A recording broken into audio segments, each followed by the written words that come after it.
It is a bold new concept, but not one untried or untested. It is more than an extension of high school. It is more than a decapitated 4-year college. It is more than a merger of technical and 2-year branch colleges in the interest of economy, although it embraces all these concepts. It is a varied and flexible institution, tailored to community needs and designed to serve every citizen within commuting distance. It offers universal admission to high school graduates, weighs their potential through extensive guidance and testing, and directs them to their proper field of study. It relieves the pressure on our 4-year resident institutions at a fraction of their cost per student. It substitutes informed choice for the guesswork that so often selects a college for the high school graduate. It minimizes the heartache and provides new opportunity for the amazing number of 4-year college freshmen who are unable to complete their first year despite the best admission machinery. It offers a second chance to high school graduates who have been refused admittance to the college of their first choice, as well as to those who would have little chance of enrolling in any 4-year college. It provides college exposure throughout the entire length and breadth of this state. The Virginia Community College System, pursuing the American dream. We know that 20 years ago, before the Virginia Community College System came into being, a deep gap existed between high school and higher education in Virginia. Many Virginia high school graduates possessed the aptitude, the ability, and most certainly the desire to continue their education, but they could not. They were the victims of a cultural arrangement that left higher education available only to those who had the money to afford it. But as you know, the yearning for knowledge respects no economic class.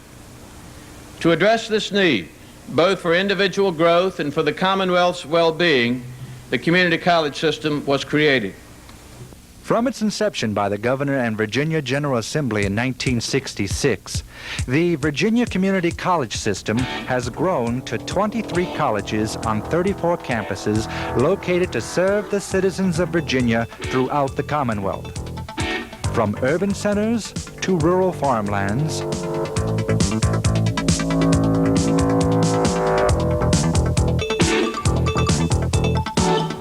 from the mountains of the Southwest to the sparkling tidewater,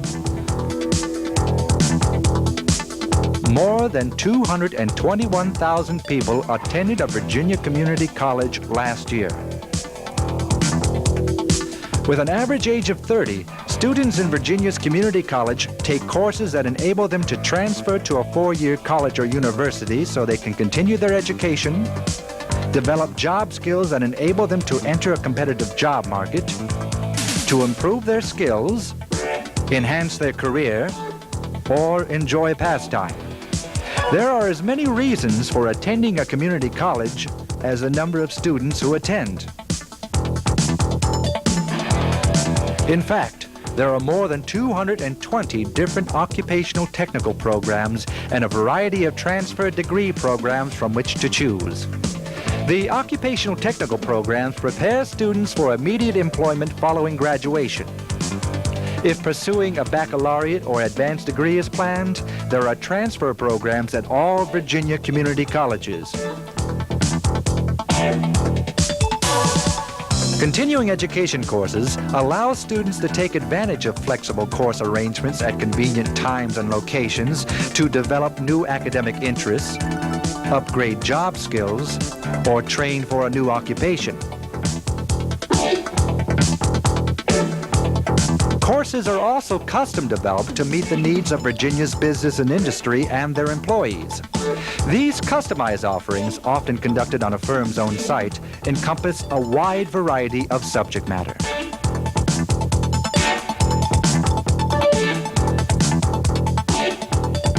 Lifelong learning, small classes, wide variety of subjects, flexible hours, quality education, close to home. Virginia Community Colleges. Give us your young and your not so young. Give us your capable and your not so capable. Give us your minorities and your homemakers. Give us your employed, your underemployed, and your unemployed. Give us those in society who have too long lingered on the periphery of the American dream, and we will help them to become better students, better workers, better citizens, and better people. Virginia Community Colleges, helping Virginians pursue the American dream.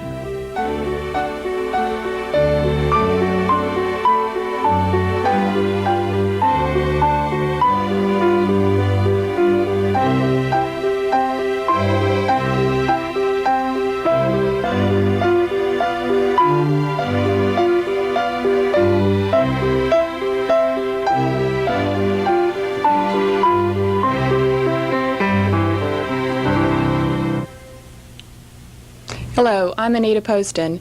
It is with great pleasure and enthusiasm that I welcome you to the first teleconference for the Virginia Community College system. We are here tonight in the Teleconference Center in downtown Richmond in what we hope will be the first of many such information sharing sessions using satellite technology. This evening's program will focus upon the relationship between the State Board and the local board and their respective roles in the community colleges. Joining me here tonight is Butler Barrett. He's an attorney from Emporia and has served 2 one-year terms as chairman of the Southside Community College Board, where he's served on that board since 1981. Welcome, Butler. Thank you. Next to Butler is a man who needs no introduction, the Chancellor of the Community College System, Dr. Jeff Hockaday. Jeff, as you know, has been the Chancellor for 5 years and has brought great strength, direction, enthusiasm, and new vigor to the VCCS. Welcome to you, Jeff. Thank you, Anita. Finally, a person who probably needs no introduction to many of you and is very knowledgeable about the VCCS from his experience serving 2 terms as chairman of the State Board for Community College, Mr. George Gillum. George will serve tonight as moderator for tonight's discussion. George is going to first set the stage for this evening by giving you some insight into his vision for the community college system as we approach the year 2000 and to give us some information on the status of the VCCS as he sees it now. Good. Well, thank you, Anita. Ladies and gentlemen, before we start the discussion of our announced topic, the duties and responsibilities of college boards, I'd like to take a few minutes to reflect on the progress the Virginia Community College system has made in the past several years. When we're involved in the operation of the system on a day-to-day basis, it's easy to miss the significance of some really important matters. However, when we stand back and look from a perspective of several years, it's easy to see that we've made significant progress over the years. As Anita mentioned, I've been privileged to serve as chairman of the State Community College Board for on two different occasions. In July of 1984, I began my first term as chairman, and I have just in 1988 completed my second term. Consider some of the things that have transpired since the beginning of that first term in 1984. First, we've achieved stabilization of leadership. During the 6 years prior to 1984, the community college system had 4 chancellors, 4 chief executives. And now, for the past 5 years, we've had just one, Dr. Hockaday, and fortunately, he still has several years to run on his multi-year contract. Second, we've implemented a comprehensive plan for facilities maintenance and renovation. Formerly, we took care of facilities on a catch-as-catch-can basis, but now we've developed a systematic maintenance plan. We've established a maintenance reserve, which lets us take care immediately of any emergency repairs. But by far the most important action was the initiative to request funds to systematically replace major mechanical systems that have completed their economic life. For this program, the State Board requested $6.6 million from the 1988 General Assembly, and we received $1 million. And we expect that the remainder of it, most of the remaining $5.5 million, will be appropriated in the 1989 short session of the General Assembly. Third, we've drastically improved the salaries of VCCS faculty members, administrators, and presidents. Several years ago, Virginia ranked close to the bottom of the heap in faculty and presidential salaries. But since 1984, faculty salary averages have gone up 54%. And with the governor's approval this past spring of the VCCS presidential salary plan, presidents are now receiving salaries which are competitive with those any place in the country. Fourth, we have completely revised our faculty personnel policies. The faculties of the 23 community colleges have participated in hearings that we held at a number of locations across the Commonwealth, and we believe that the VCCS now has completely equitable and clear faculty personnel policies. Fifth, we've blazed new trails in leadership development. The VCCS Leadership Seminar, which is held annually in June in Richmond, is the first of its kind for any of the agencies in Virginia. This was the brainchild of Dr. Hockaday and permits people from every one of our 23 community colleges to come to Richmond each year and receive advanced leadership training. We have the instructional leadership seminars, and finally we've established the Chancellor's Fellowship, which enable 2 faculty members from the community college system to complete work on advanced degrees each year, with part of their salary paid by the Commonwealth and part paid by the local community college. Excuse me. 6, we've updated all of the educational programs. Early in my first term, we undertook a review of the quality and productivity of our educational programs. In conjunction with the conversion to the semester system, which was finalized this past spring, we've revised virtually every program in the system. 7th, we've formalized the articulation of vocational programs by agreements between the State Board of Education and the State Board for Community Colleges. Students now receive recognition for what they learned in high school as they pursue occupational community college programs. The 2+2 programs that begin in the junior college of high school and continue through the community college have been upgraded and formalized. The 2 boards, the State Board for Community Colleges and the State Board of Education, and the Secretary of Education, very shortly will be announcing an even more significant breakthrough in this area. I think all of us will be proud. 8th, and the thing that perhaps we're the most proud of, is that we have ensured that the community college system will be accessible to all Virginians by lowering community college tuition. The fundamental premise of the entire community college system up until about 1982 was that the community college education should be inexpensive and should be accessible to everybody in the Commonwealth. But by 1982, budget pressures had forced tuitions up to the point where they constituted a barrier for many. Tuition was in fact denying access to many of the students of Virginia, and our tuition was the second highest in the South, something that none of us were proud of. As a result of action taken by the General Assembly and approved by the governor, however, in 1986 and again in 1987, tuitions were reduced. 9th, when enrollments declined in the early 1980s, we developed extensive marketing and retention programs in order to make certain that all Virginians would know what programs we have to offer. With results up, with the enrollments up over the last couple of years, the results of the effort to develop marketing and retention programs speak for themselves. 10th, we've increased emphasis on business and industry relations. 11th, we've used technology or established technology transfer programs to serve small and medium-sized industry throughout the Commonwealth. 12th, and another thing of which we're especially proud, our affirmative action program has consistently met or exceeded objectives, and in fact we have often led higher education in successful affirmative action efforts. 13th, we've achieved decentralization of the Virginia Community College system that really should serve as a beacon for many other agencies in the Commonwealth. In 1983, when I came on the State Board for Community Colleges, we had close to 200 employees in the central office. And through the efforts of the State Board and Dr. Hockaday, we've been able to reduce that number to under 100.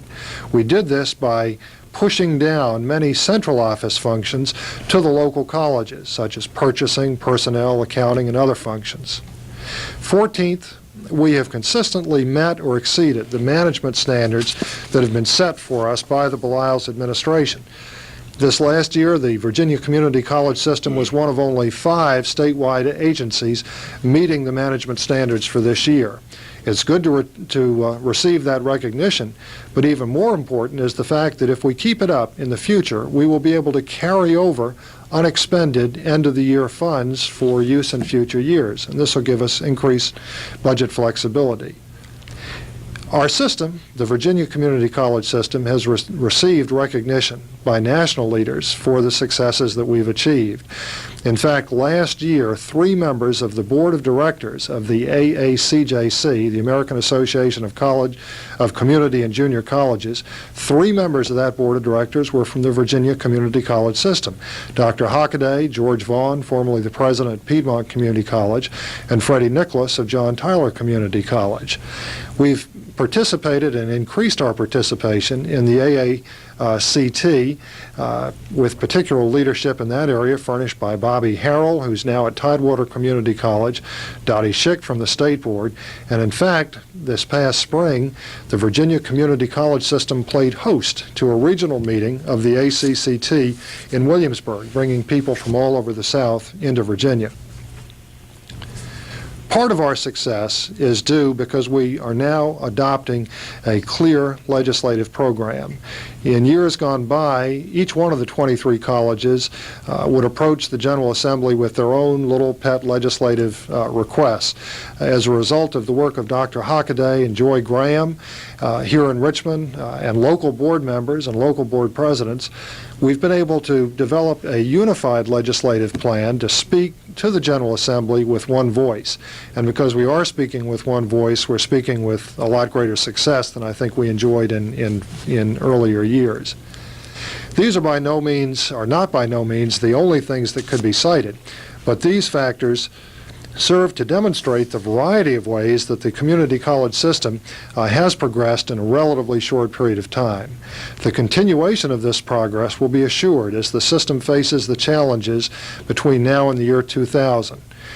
The challenges and how to meet them for the year 2000 will be the topic of a planning workshop that will be held next week involving a broad cross-section of the community college system, which we're calling the Committee of 100. The results of that workshop will be the basis for a long-range plan that will be the topic of our annual meeting in Richmond on November 10th and 11th this year. It'll be an interesting and important meeting, and I hope to see all of you from the local community colleges present at that meeting. And now, Anita, back to the primary topic for this evening. During the next hour, we'll discuss the responsibilities of the State Board for Community Colleges as well as those of the local boards.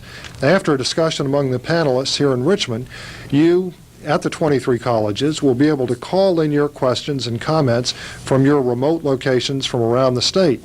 In the last count, I think we had 21 of 23 in direct contact and able to phone in, and the other 2 can see what's going on and will be presenting written questions.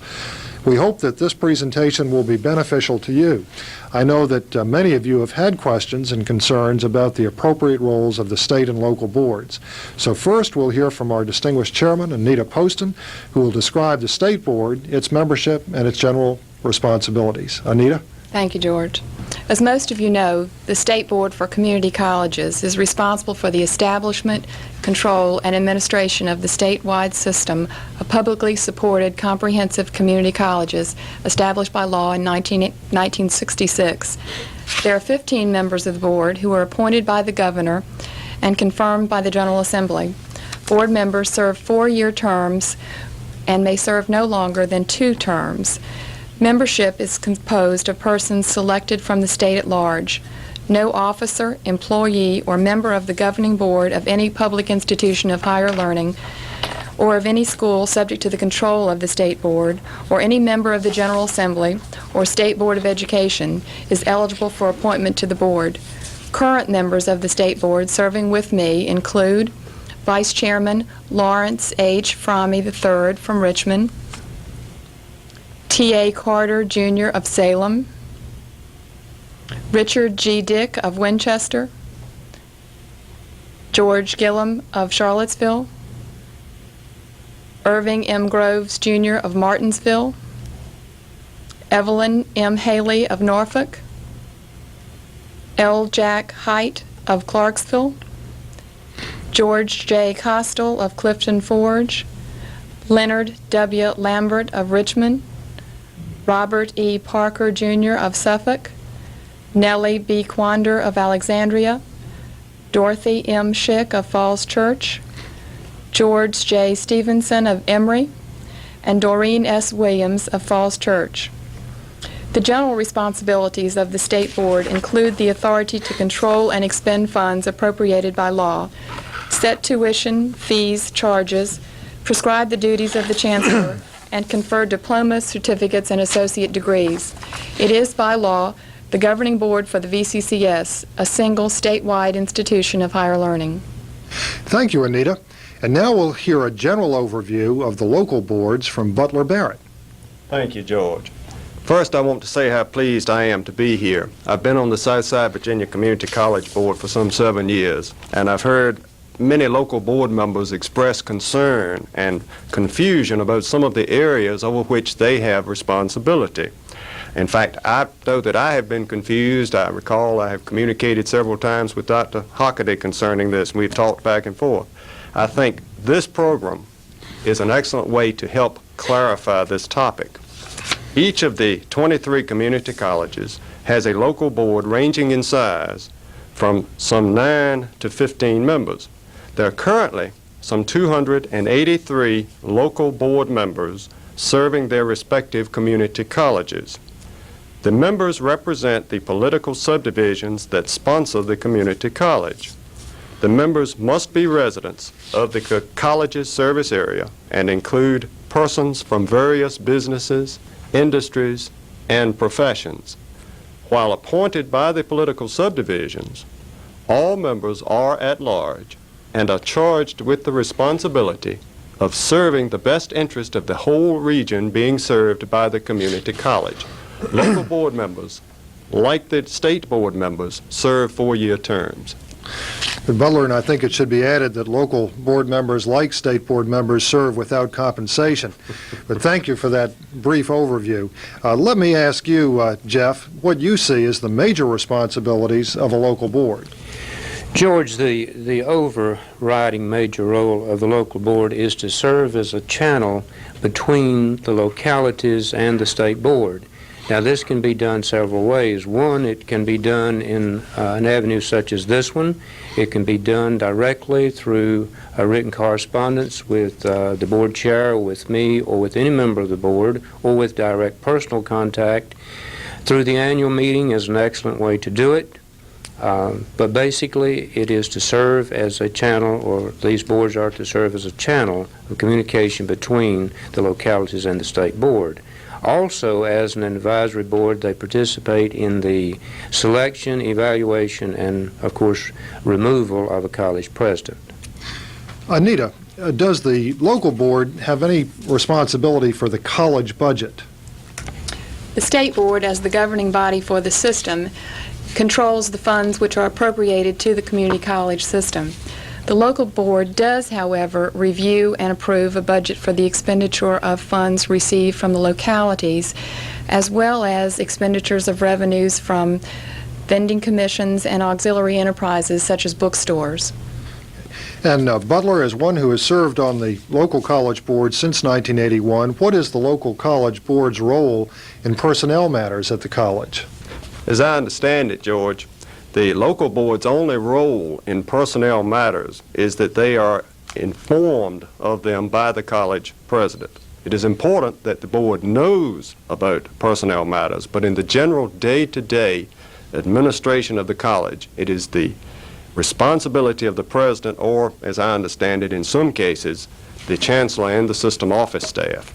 But Dr. Hockaday, you did say that the local board participates in the selection, evaluation, and removal of the college president. George, let me comment about the selection process of a president, because we've had several such processes recently, and I would like to clarify a thing or two for those who have not been involved in it, and hopefully they won't become involved anytime soon.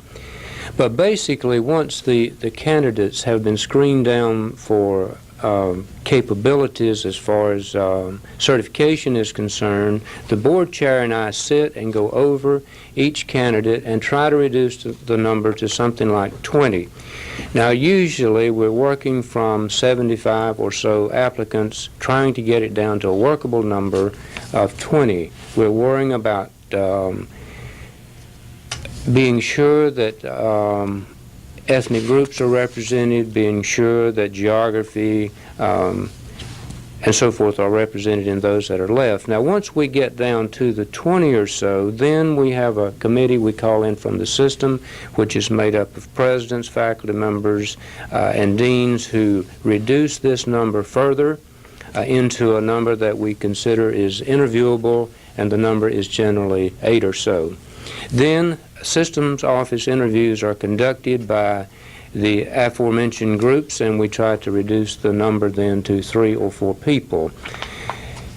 We send those 3 or 4 names then to the State Board for certification, and if that is done, then we say to the local boards that these people are good applicants, have been certified, and you folks take a look at it and kind of take your pick from that point. Now, once the local people have interviewed and once they have decided which candidate they consider to be the leading candidate, I receive a call from the board chair usually, and then we discuss it at that point, and then we see if we can negotiate beginning with the first choice. And luckily, to this point, we have been able to do that. On evaluations, all local boards do annual evaluations. They share those with me. Beginning this year, I'm going to share my evaluation back with the local chairs, and then I and the local chairs will do some talking about each of the presidents.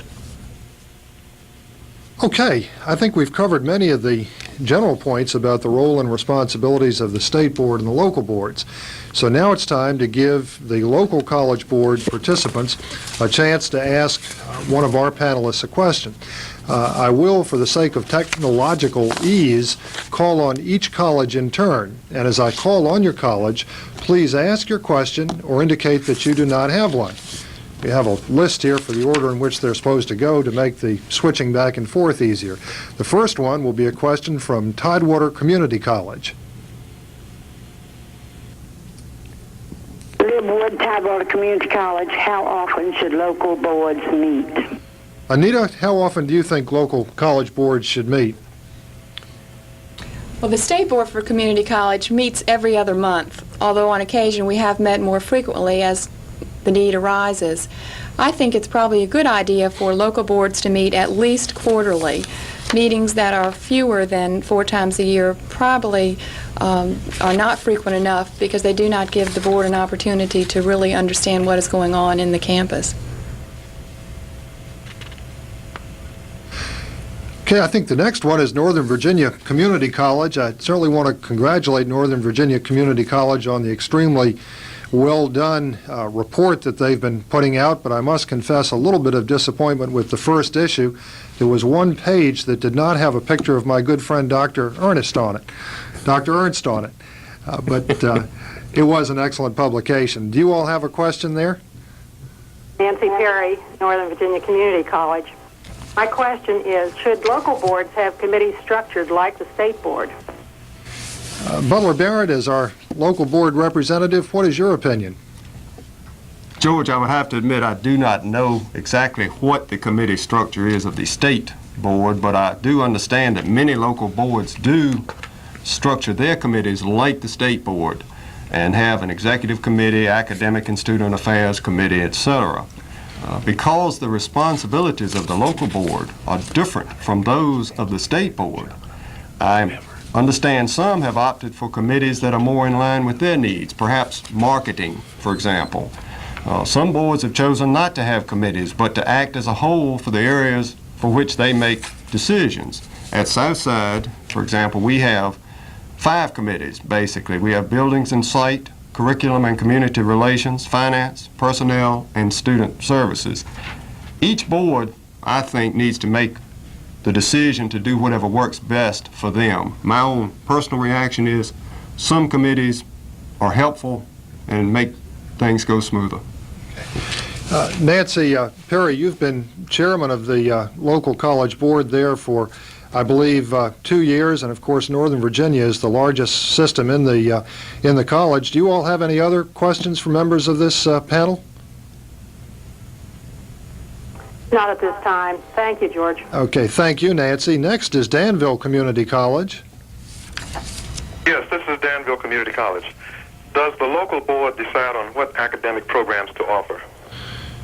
Jeff, do you want to handle that one? George, I'll try. Initially, the local boards did recommend the academic programs to be offered at the respective colleges, but that has changed. Now the local boards are responsible for eliciting community participation in program planning, development, and establishing local citizens advisory committees and approving those committees. The local board at the present time also reviews all new curriculum proposals and makes recommendations to the state board concerning them. It also recommends those programs that should be discontinued. So while the local board cannot give final approval for a new academic program, a program proposal cannot go forward without local board support. Just like in the presidential press conferences, we permit at least one follow-up question. Danville, do you have a follow-up question? No, we don't. Okay. Next is Thomas Nelson Community College. Nutty Forest, George. What are the things? Hold on 1 minute. Daddy. Getting a little feedback What there. are the things for which the local board has responsibility? Butler, why don't you handle this one? I'm told that the local board is advisory to the state board and therefore recommends such things as construction of new facilities. We at Southside would love to talk to the board about some centers for economic development. We also can recommend and give advice regarding curricular proposals and enlist community involvement and support. We also oversee the development and the evaluation of the college community service program. We review and approve a detailed local funds budget within state board guidelines. We're responsible for reviewing and approving local regulations on student conduct, for reviewing and approving a budget for the expenditure of vending commissions and auxiliary enterprises such as bookstores, reviewing reports of audit and the college president's response to those audit reports. As I see it, our major responsibility is being the college's advocate in our communities. I think we also need to be a better communication link between and among the college constituencies. To do that, I think we need even more interaction between the state and local boards. Well, thank you, Butler. Does Thomas Nelson have any follow-up question? We don't, George. All right. Next is John Tyler Community College, just down the road from historic Richmond. This is Audrey Holmes, John Tyler Community College. Hi, Audrey. College board, get in touch with the state board. Anita, what's the best way to initiate that sort of communication? Well, all of the meetings of the State Board for Community College are open to the public, just as the meetings of the local boards are. This is required by law. If you have a matter that you would like the State Board to address at one of its meetings, all you need to do is notify the Secretary of the Board, who is Chancellor Hockaday, 15 days prior to the regularly scheduled meeting. In addition, you'll note in the packets of information that you have with you tonight, there is a list of all of the current members of the State Board, as well as their phone numbers and addresses, and any of the members of the State Board would love to hear from you if you have some matter of concern. Okay, thank you, Anita. Any other questions from John Tyler? At this time. Okay, we'll go on to Virginia Highlands. Virginia Highlands is here. Yeah, would like to ask about the technology of this teleconference. Can State Board conduct business by teleconference, or must you all go to one location? You were speaking about being open to the public. And what's the impact of teleconferencing satellite on sunshine laws? The short answer is that we are not permitted to meet by teleconference, and I think Dr. Hockaday is prepared to give a little bit of the background on that situation. George, we can carry on meetings such as this where decisions are not made concerning policies, rules and regulations, those kinds of things. These are more information for giving conferences. However, a notification to all interested people has to be made even of this kind of thing. But to conduct a business session by this medium, we could not do at this point. I would add there, Dr. Hockaday, that it's caused some inconvenience and a considerable amount of expense on occasion when we've had to try to get meetings of the State Board for Community Colleges together to address emergency matters on short notice. We have to bring in people from all over the state, so it does tend to take some time, but the General Assembly right now is looking at this, and it is in a study committee, and I think that we are hopeful that it will get a fresh look and maybe will be changed. Any other questions from Virginia Highlands at this time? No questions at this time. Thank you. Thank you. Blue Ridge Community College in the heart of the Shenandoah Valley. What's the possibility of broadcasting the meeting of the state board like you have tonight? Question is, what is the possibility of broadcasting members of the state board like we are tonight? Butler, do you think that this would be rated right up there with Dallas and Miami Vice, or what sort of viewership do you think we'd get? I don't know the rating, but I think it could be done. Okay. There has not been a whole lot of demand for it now, but all the meetings are actively covered by the press, and it may be something that we'll look into in the future as the technology continues to advance. Any other questions from Blue Ridge at this time? No questions at this time. Okay, thank you. Withville. George, could you expand a little bit on the subject of this maintenance funding that you're visualizing? That's a good question. Dr. Hockaday, would you like to get into how that is going to be administered? The request that went forward from the state board was in the amount of $6 million. However, the state board fully realized that there was no way that it could spend wisely and expeditiously $6 million. Certainly, the General Assembly realized that and gave the $1 million, which is to get the program started and also to allow for good planning with the program. We're encouraged that in the short session that a part of the remaining dollars will be coming to us, and we believe that in the next long session the rest of it would come. The board, to the specific question, the board was of a mind that it was time to look at monies that were more difficult to sell, to get, to do things that when times are busy and monies are short had been neglected. The board simply felt that we needed to keep our buildings updated, thus the impetus behind the request. We're very encouraged that the money is going to come because for good reason the people in the General Assembly realized it was a good request. I think it can be added there, Dr. Hockaday, that money is for major mechanical systems, HVAC systems, and that sort of thing, and it is not for other more generalized purposes. Any other questions from Withville? No, that'll be all. Good, thank you. In beautiful Clifton Forge, Dabney S. Lancaster Community College. Are you all there, and do you have a question? Yes, this is B.D. Brown at Dabney S. Lancaster Community College. Our question is, how should a local board member react when a faculty or staff member from a local college comes to them with questions and or other input regarding the operation of the local college? And we understand that board members should stay out of college day-to-day operations.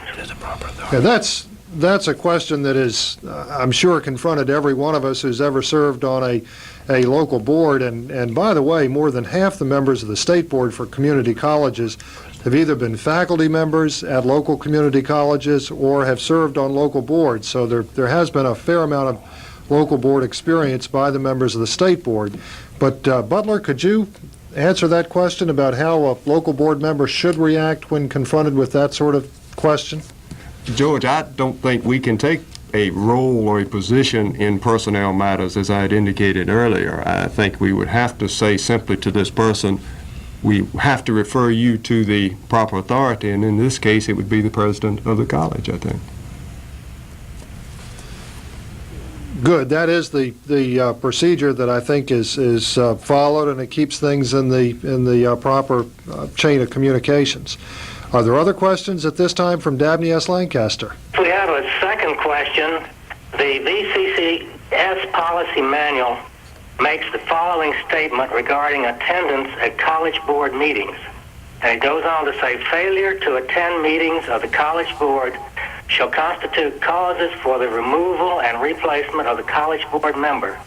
The community college board shall make this determination. Now, our question goes on, has the state board either formally or informally adopted a standard regarding attendance? If so, what is it? If not, what are your thoughts on this matter? Chairman Poston? During my tenure on the board, I don't believe we've ever addressed that question in particular, so I don't believe we have a formal policy other than the one that you read from the policy manual. And I think we would suggest that this is a matter to be handled on the local level. And if you're having a problem with someone's attendance, I think it's something that should be discussed at your local board meetings. And perhaps it's a matter that the local board should establish its own policy on.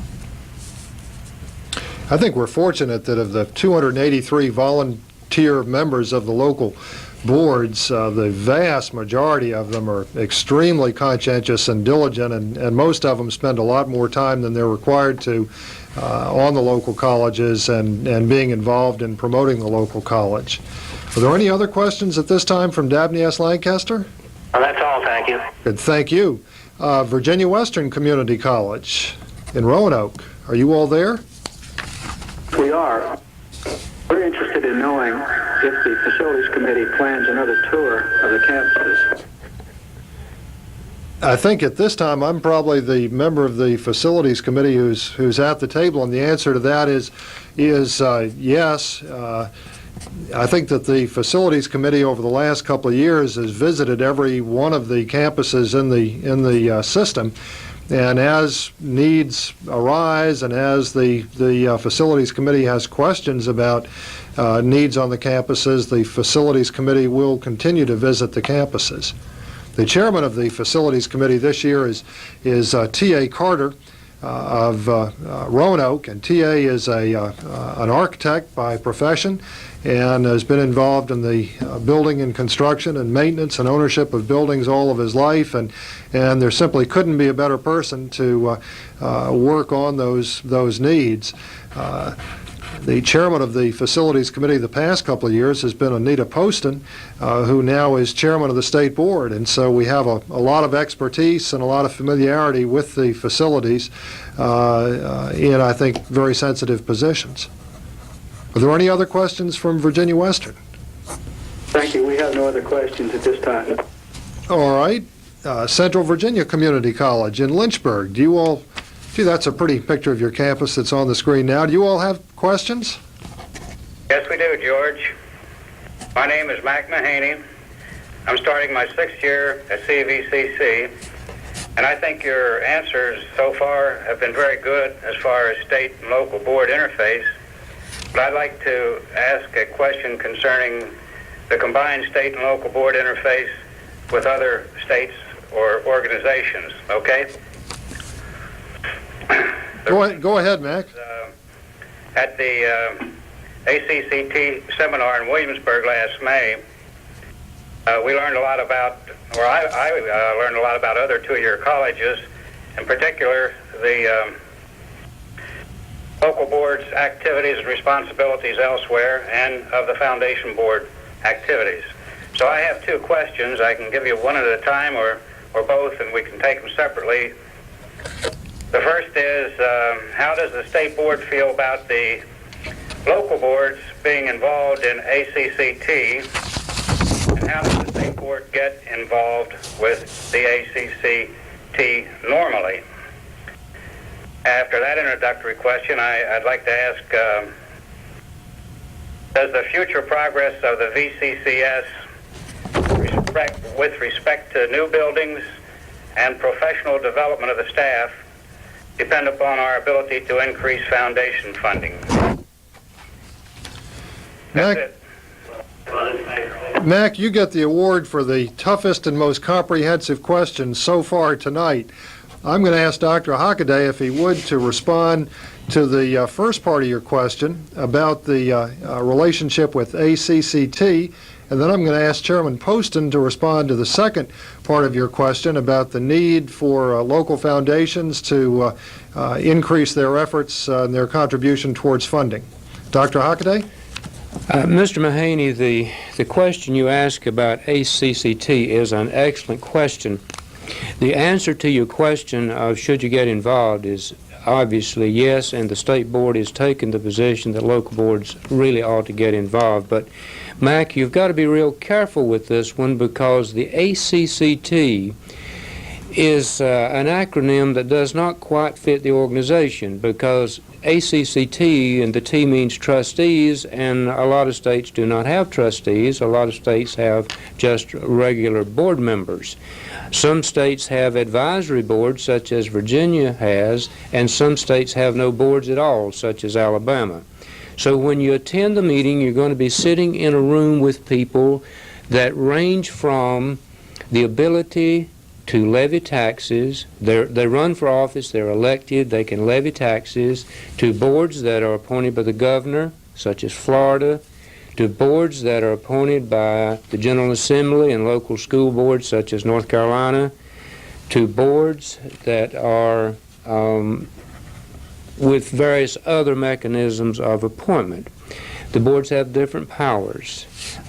Your board is an advisory board, Mac, and you're going to sit in the room with people who are wrestling with labor unions, who are levying taxes, who are struggling with hiring all the personnel, and you just have to be real careful with what you conclude with what you hear.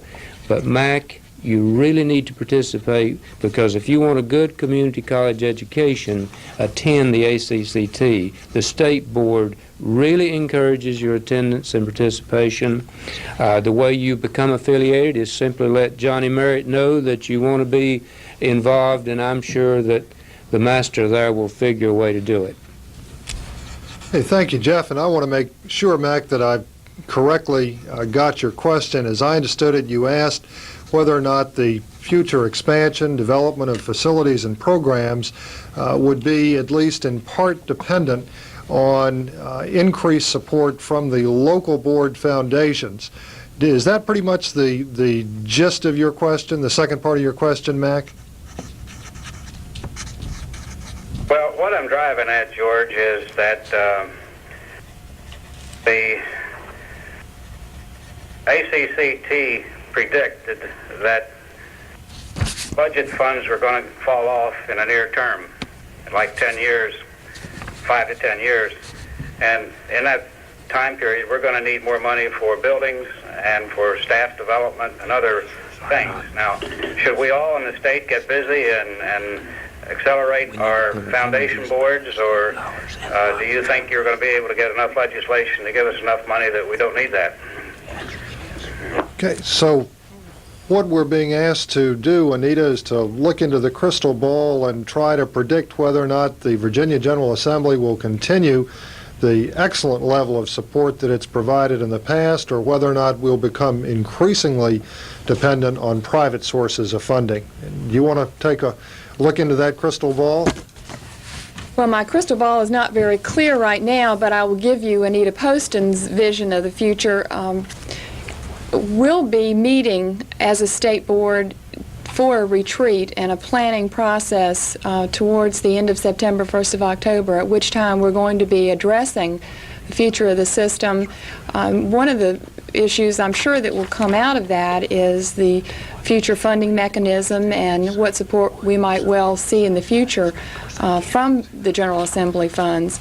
I don't think we have ever relied upon foundations for building funds in the past, nor do I predict that we'll have to rely on the foundations for building monies in the future. But that nonetheless does not lessen their importance to the system, and I think the State Board has increasingly encouraged the local boards to develop foundations and to solicit funds for the foundations because of the flexibility that the foundation funds, because of the flexibility that you have with respect to spending foundation money. I don't think anybody can predict what funds may be available from the lottery. Certainly we can predict that there's going to be increasing calls on the General Assembly for funds for other programs and other agencies. We're going to take a continuing strong lobbying effort to keep our tuition low and to fund our programs at the same level we have in the past. If we find in the future that we have to rely on private funds for that, we may have to do that, but I don't think in the near future we'll have to do that. Good. Thank you, Anita, for that comprehensive answer. Does Central Virginia have any additional questions at this time? Mac? No, we don't. We'll pass now. Okay, thanks very much. The next one on the list is Southwest Virginia Community College. How are you all doing this evening? Fine, thank you. Southwest has no questions at this time. All right. Southwest yields to Eastern Shore Community College. Yes, William Smith, Eastern Shore Community College. We'd like to know what can be done if the local board doesn't agree with a college personnel decision, such as faculty or other personnel. Dr. Hockaday, could you respond to that question about personnel? George, I would respond to it strictly from policy. There are a lot of things, I guess, other than policy sometimes, but policy says that personnel is a matter of the college, for the college administration to handle. And as Butler said earlier, the problems with personnel should be referred to the college presidents and should be left at that point. That's clear in the VCCS policy. All right. Does that respond to your question, Mr. Smith? Yes, I think it does. Thank you very much. Do you have a follow-up question? Yes, I have one other. Do you foresee that sometimes we're going to have to provide transportation for our students? Or is that out of the realm of the community college system? Well, most community colleges are not in the transportation business, but interestingly enough, a couple of the community colleges, particularly out in Southwest Virginia, are providing some transportation to take care of particularly difficult situations. And if my memory is correct, I think Virginia Western Community College is involved in the transportation business. Can we switch back to Virginia Western or to Southwest Virginia and let them tell us? No.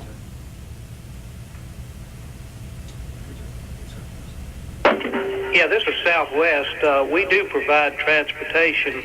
However, the funding comes from local counties. Good. Thank you very much, and that's a great demonstration of how this technology permits the easternmost part of the state to communicate directly with almost the westernmost part of the state. Is there any other follow-up questions from Eastern Shore, Mr. Smith? No, I think that takes care of it. Thank you very much. Yes, sir. The next on our list with Southside Virginia Community College, but because of some limitations on this wonderful technology, they are not able to phone directly and have their comments go out over the air. So the president of Southside Community College just telephoned in this comment, quote, "The governance structure of the VCCS is the most effective in the country."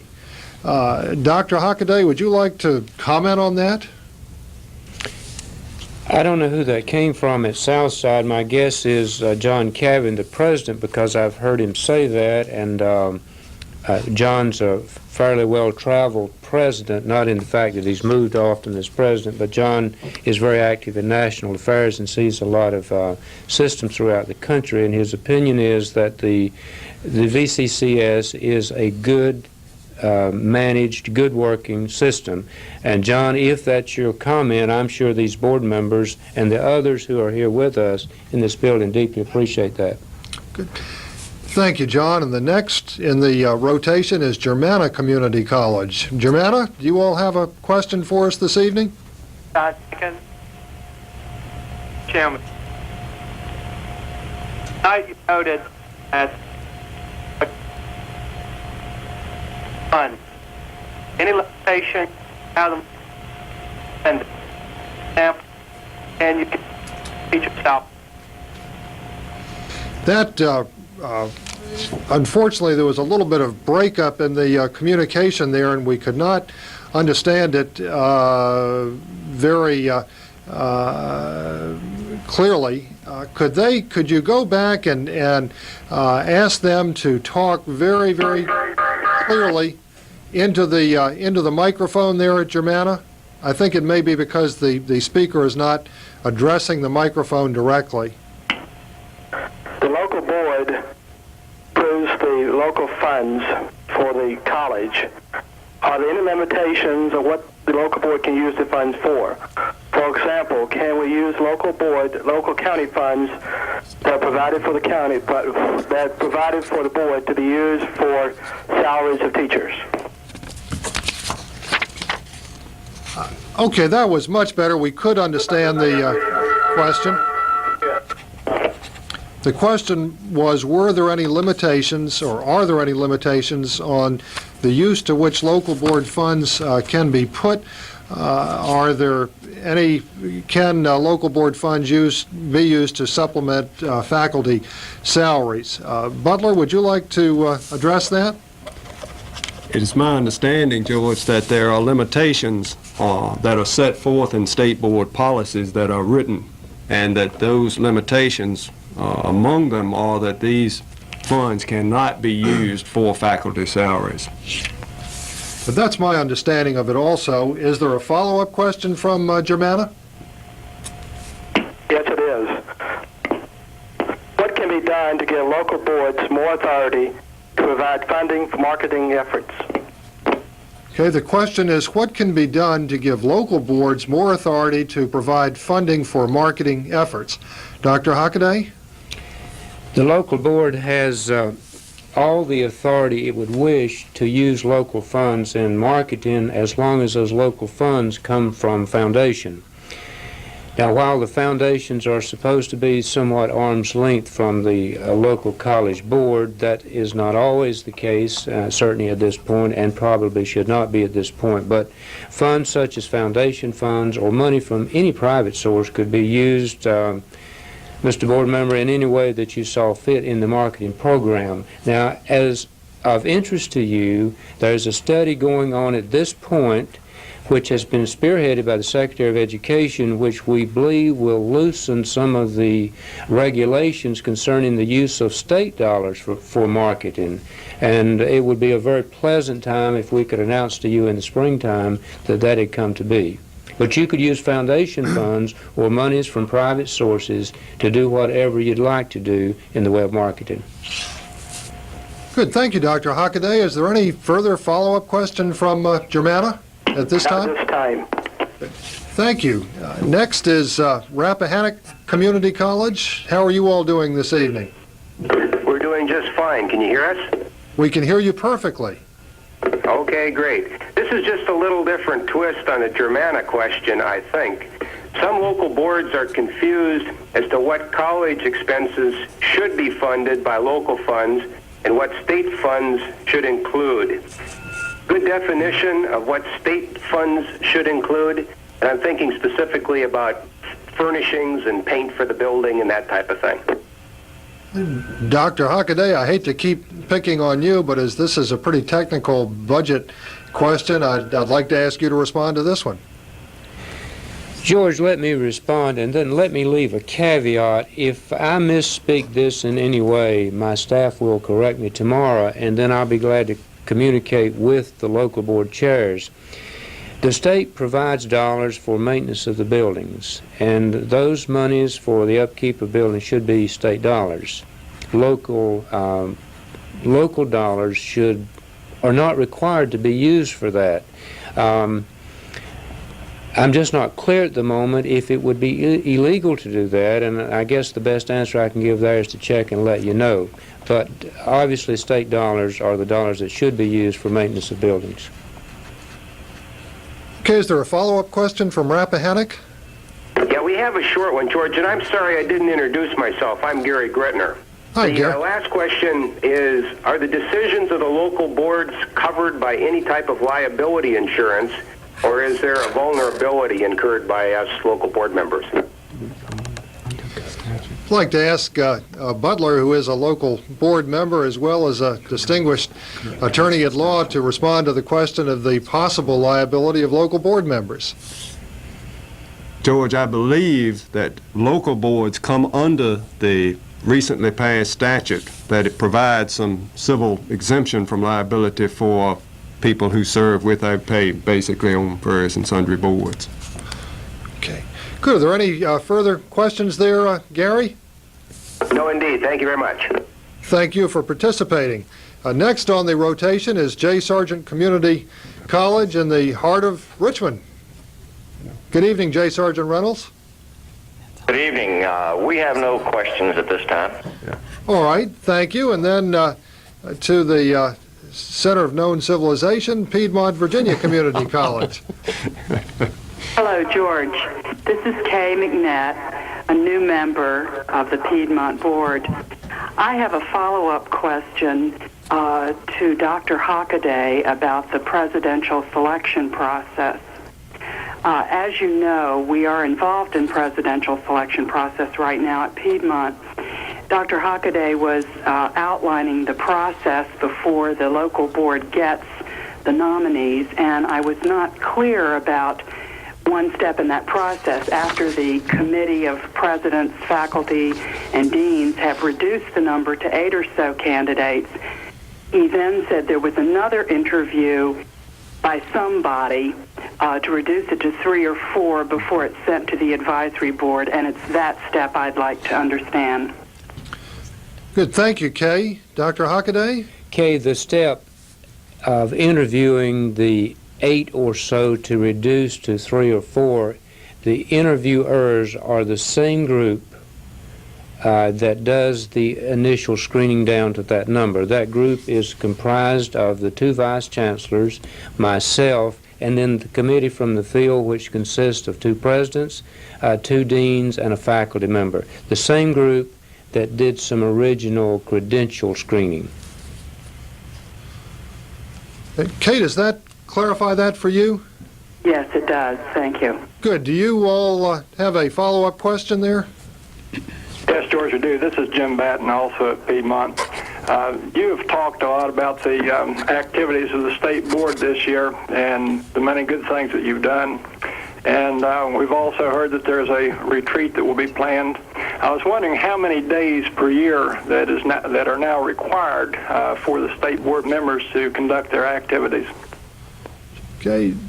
Anita, I think as chairman and also as former chairman of the extremely active facilities committee, you're probably in the best position to let good Dr. Batten know how many days a year people spend on the state board discharging their duties. Some of us spend more than others, I'm sure. As I said earlier, we have an official meeting scheduled every other month, and we've arranged a typical process by which we come together in Richmond on Wednesday prior to the meeting and have a work session, at which time usually staff makes a presentation to us of some issue of concern. Generally on that Wednesday night we have some sort of a social session at which one of the local colleges presents some informative presentation to us, and then the official meeting is on the next day or Thursday. While I served on the facilities committee for the last 2.5 years, I would say that I spent an additional 2 days on the other month during which we didn't have the meeting. So I would say at least 2 days a month particularly for those who are serving on the facilities committee, and then for the chairman and the vice chairman, I would say you could probably throw in another 2 days out of every month. So although there's nothing officially required that we spend X number of days per year, I think you could guess that most of us spend at least a good 20 days out of every year on some form of state board business, particularly if you like to go see the presidential inaugurations and the building dedications and the groundbreakings and all the other things that happen all around the state at 23 campuses. Jim, I would add to that every member of the State Board for Community Colleges is serving because he or she wanted to be appointed, and I think that for every one of us, we view it as a lot of fun and also as a very high and distinct honor to serve in this particular position. So when we talk about how much time we spend, we're saying it without any complaint and with a great deal of pride. Do you have a follow-up question there, Jim? Yes, George, we do. Kay McNett has another question. My next question, also back to the presidential selection process, is whether or not you have considered the possibility of including somewhere before the advisory board gets the candidates, including someone from the local advisory board, perhaps the chair or someone else, to at least be an observer or sit in on one of those earlier interviews to get some sense of the field of candidates. That's a good question. Dr. Hockaday, can you maybe discuss a little bit of the history of the present selection procedure? Okay, it has evolved from a system where the chancellor appointed the presidents and called the board members by telephone and said, here is your new president, to the system which we now have. Since I have been here, the very question which you ask has been considered, and it was decided not to include it in the process at this point. Now, that does not mean that it should not be included sometime, and doesn't mean that it won't be considered again. Okay, you folks are going through your interviews this week and next week with the 3 candidates that are there. Once you have finished that, my advice to you would be that if you feel strongly about what you've just asked, you should put it in writing and communicate it to the state board. And it's been my experience with this state board that it will be considered. It might not be adopted, but it certainly will be considered. Thank you. Good. Kay, or Jim, any further follow-up question from Piedmont? No further questions. Thanks, George. Good. Thank you. Lord Fairfax Community College is the other community college that because of technical limitations is not able to make a question or comment directly over the air, but they have phoned in their question from Rita Lancaster, their chairman, and their question is, how does the state board arrive at the local college's budget? Now, I'd like to ask Dr. Hockaday if he'd like to address that. How does the state board arrive at the local college's budget? George, is done by a very sophisticated formula which I can't articulate here based on several things, but primarily on the number of FTEs which the college generates, along with a foundation amount, which means that for the early number of FTEs, all colleges get the same amount. Then as the number of FTEs increase, basically the amount tends to decrease slightly, believing there is economy and scale. But Rita, there are many things that go into that formula which I'm really not capable of explaining at this moment. But basically the college's budget is based on the number of students which it has. Okay. I would like to add at this point that it appears that we will have enough time to go through the roll call of colleges again after we've gone through it once, but we will only have time for one additional question from each college. So as we get down, there are 4 more colleges to ask questions, and then after we've completed the other colleges, if you want to ask a follow-up question, go ahead and be framing the question so that when we get to it, we can go through the re-roll call of colleges expeditiously. The next college to be called upon would be Paul D. Camp Community College. How are you all doing this evening? We're doing fine. This is Ben Lee. My question tonight is, what effect does the population of an area have on the number of members selected to the local college or community board? I'd like to ask Butler to address that question of how population of a jurisdiction affects the number of people that are appointed to the college board. I don't know. Our particular college, Southside Virginia Community College, has some 15 members. We have 10 counties and 2 cities in the service area. One county, Brunswick County, where one of our 2 campuses is located, has 3 members. Another, Mecklenburg, has a substantial number of students, and that has 2 members. Other than that, each municipality or each county, each town, each county or each city, excuse me, has a member representation. I do not know exactly how the rest of the colleges are figured or how population figures into it. Okay, we will need to see if we can direct the local boards to look at the policy manual, because it is set forth in some detail as to what the effective population is supposed to be under the VCCS policy manual.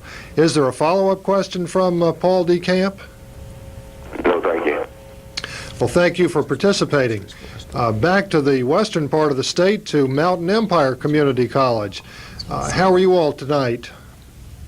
We're doing fine, George. This is Harold Armsey with Mountain Empire. We'd like to ask, how could the board best become involved in the evaluation of the president along with Dr. Hockaday? Harold, that's a good and very important question, and I'll just toss it right to Dr. Hockaday. Harold, I figured you'd ask that when we got to you. Harold, as you know, the local board sits down with the president and comes up with goals, objectives for the president for that college. You also know that I sit down with the president, or I communicate with the president, 5 goals which are based on the goals which the state board gives me. For example, if the state board gives me a goal in affirmative action, I have to pass that goal on to the presidents, or there'd be no way of carrying it out. But in your particular case, Harold, a goal such as marketing might not be of interest to you, but it might be one of the goals the state board has given me.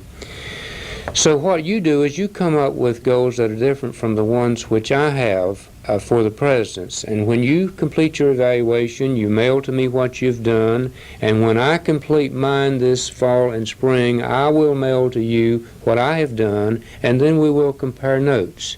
Now, that's not going to be any major clash or major calamity in the way it's handled, because the goals are different. And they should be different, and in this process we get a lot more goals. We get local goals, and then we get statewide goals for the president. It's a very desirable system which we now have, which will go into effect really this year. Harold, thank you. That's a good question. Harold, does Mountain Empire have any follow-up question? Yes, we do, George. We'd like to ask if you ever meet outside Richmond, out here perhaps where the state begins. Harold, during the time that I've served on the State Board for Community Colleges, I think we have met in probably 20 of the 23 colleges. We moved the annual meeting around the state. We've moved state board meetings around the state. And in fact, I think it was about 2 years ago that we did have a meeting of the state board, and we visited 4 of the colleges in Southwest Virginia during a 3-day period. The State Board for Community Colleges feels it's terribly important to hold meetings at the various colleges. It gives us a chance to meet with local board members and to talk with faculty members face to face, and there's no substitute for it. And I think that the State Board will continue to have 1 or 2 meetings a year outside of the capital city. Anita, do you want to add to that? Well, I think you've related accurately that, in fact, about 2 years ago, we did have a whirlwind round of meetings out in the southwestern part of the state, up and down the hills and around the mountains. We've also met, since I've been on the board, in Tidewater. The Facilities Committee has made a special effort to meet all around the state. In fact, we just had a meeting 2 weeks ago up in Northern Virginia, and it's my plan during my term as chairman to continue that policy of having state board meetings around the state. I have one invitation so far from Lord Fairfax, and I'd be delighted to get invitations from elsewhere around the state. Good. Thank you. Harold, are there any further questions from Mountain Empire? Not at this time, George, but we send an invitation to you at any time you want to come and visit with us. Thanks. I think Dr. Hockaday and I came out and met with the local board last January, and we look forward to coming back under somewhat different circumstances. The next one in the rotation, next to last, is Patrick Henry Community College. This is Patrick Henry Community College, and we do have a question. How involved should board members be in the extracurricular activities of the college, such as sporting events, fine arts programs, commencement, and so forth? Butler, you have been terribly involved in all activities of your college. Would you like to respond to that? I think that this is a very important role of the local board members. I think that they should be as involved as they possibly can be, as much so as in the curriculum. Go to as much and be as involved and as knowledgeable about the college as you can and about all of its activities. Any other follow-up questions from Patrick Henry? No further questions. Thank you. Thank you. And last but far from least, New River Community College. Good evening. Good evening. This is New River Community College. We have a question concerning the role that the State Board plays in the development and implementation of the legislative plan for the system. And secondly, what should the role of the local college board be in developing the local college plan? Okay, Anita, this is a question about the role of the state board and the local boards in development of the legislative program for the community college system. Would you respond to that, please? Right. As Jeff indicated earlier, since he has come on board as chancellor, it has been the policy of the state board that our legislative plan is a state plan, and it is developed by the state board. And the major role that we ask of the local boards is that they support that plan by talking to the members of their delegation to the General Assembly. Particularly last year when we were looking for the maintenance funds for the major mechanical system replacements, we put out a special call at the annual meeting asking the members of the local board to contact their members of the General Assembly and support our legislative plan. But the legislative plan generally is developed by the staff, adopted by the state board, and supported by the local boards. Of course, there are always interests that are unique to the local boards, particularly in the area of building programs, and we understand that you're going to be looking for your own building, so that, I think, comes outside our major legislative program. Okay, is there a follow-up there from New River? No additional questions. All right, I've just been unfortunately advised by the people who keep the stopwatch that we are using more time than I thought we were using. And so we are not going to be able to go back through the roll call of community colleges this evening. I tell you, I think my own reaction to this show, and I want to see what the other panelists have say is that from our perspective, it's been very useful to get the questions and hear the comments from the local board members, and I hope that we can do this again before too much time passes. Anita, what's your kind of feeling in conclusion about the usefulness of this kind of format? Well, I found tonight to be very informative and very useful, and I hope you all found it to be useful as well. As we were sitting around tonight sharing our nervousness before the broadcast began, we were wondering whether there would be a lot of questions or just a few questions, and it was really interesting that we did have so many very good questions, and I think we were all pleasantly surprised at that. I think I can speak for all of the panelists in thanking you for participating. It's obvious that from the quality of the questions that we got tonight that we had good participation and we have good members of local boards out there in Virginia. We want to thank you for participating tonight. I want especially to thank Joy Graham and her staff at the system office for planning and developing the program for us, and also thank the people on staff here at DIT for all of their magic and technology.